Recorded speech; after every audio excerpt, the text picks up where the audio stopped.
ఆ గొంగలి పురుగులు ఒకరోజేమో గూడు కట్టుకుని ఉండేవి. మరలా వచ్చి చూసేసరికి సీతాకోక చిలుకలై ఎగిరిపోతూ ఉండేవి. ఇలా చాలా రోజులు గొంగలి పురుగు సీతాకోక చిలుకలా ఎలా మారుతుందో చూడాలని ప్రయత్నించాడు. కాని ఎప్పుడూ సీతాకోక చిలుక పుట్టుక మాత్రం రాజు చూడలేకపోయాడు. ఒకనాడు మంత్రిగారిని పిలిచి తన మనస్సులోని ఇదే కోరికను వెల్లడించాడు.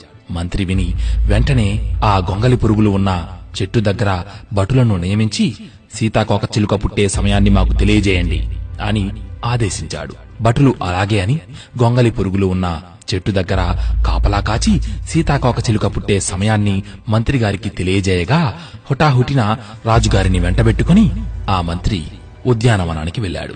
సరిగ్గా అదే సమయానికి గూడులో నుండి సీతాకోక చిలుక బయటికి రావడం మొదలయ్యింది.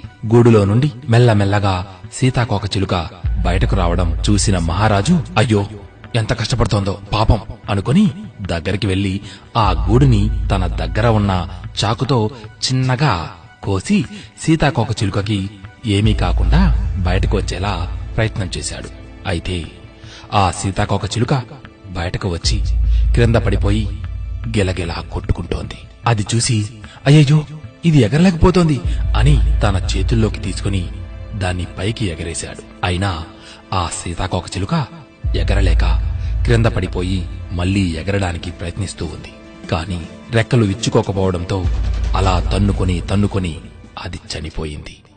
అది చూసిన మహారాజు ఎంతో కలత చెందాడు. మంత్రివర్య, ఏమిటిలా జరిగింది? ఎందుకలా సీతాకోక చిలుక చనిపోయింది అని అడిగాడు. అప్పుడు మంత్రిగారు, మహారాజా, సృష్టిలో ప్రతిదీ తనకు తానుగా ఎదగడానికి ప్రయత్నించాలి. అప్పుడే తన సామర్థ్యమేమిటో తెలుస్తుంది. ఒక విద్యార్థి విద్య నేర్చుకునేటప్పుడు గురువు శిక్షిస్తాడు. అలాగని గురువుకి శిష్యుడి మీద కోపం ఉంటుంది అని అనుకోకూడదు. తనను మంచి మార్గంలో పెడుతున్నాడు అని భావించాలి. శిక్షించకపోతేనే ప్రమాదం. విచ్చలవిడితనం పెరిగి ఆ విద్యార్థి సర్వనాశనమవుతాడు.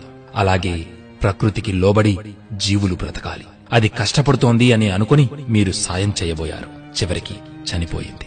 ఇదిగో దీని చూడండి అని మరొక సీతాకోక చిలుక బయటికి రావడం చూపించాడు. రాజుగారు మళ్లీ దాన్ని బయటకు తీయడానికి వెళ్లబోతుంటే, మహారాజా ఆగండి, ఏం జరుగుతుందో చూడండి అని అక్కడే రాజును నిలువరించాడు. సీతాకోక చిలుక తన చుట్టూ ఉన్న వలయాన్ని చీల్చుకుని బయటకు వచ్చి రివ్వున ఆకాశానికి ఎగిరింది. అప్పుడు మహారాజా చూశారా, ఇది ప్రకృతి సహజంగా తనకు తానుగా పోరాడి బయటకి రావడం వలన తన ఇంద్రియాలలో బలం పెరిగింది. దానివలన ఆ సీతాకోక చిలుక రెక్కలు పటిష్టమై ఎగరడానికి సహాయపడ్డాయి. ఇందాక మీరు అది ఎక్కడ కష్టపడుతుందో అని కష్టపడకుండా సుఖపెట్టాలని వలయాన్ని చీల్చేశారు. దానివలన ఆ సీతాకోక చిలుకకి కష్టపడాల్సిన పనిలేక, బలం సరిపోక, రెక్కలలో బలం చాలక ఎగరలేక చనిపోయింది. అర్థమైందా మహారాజా?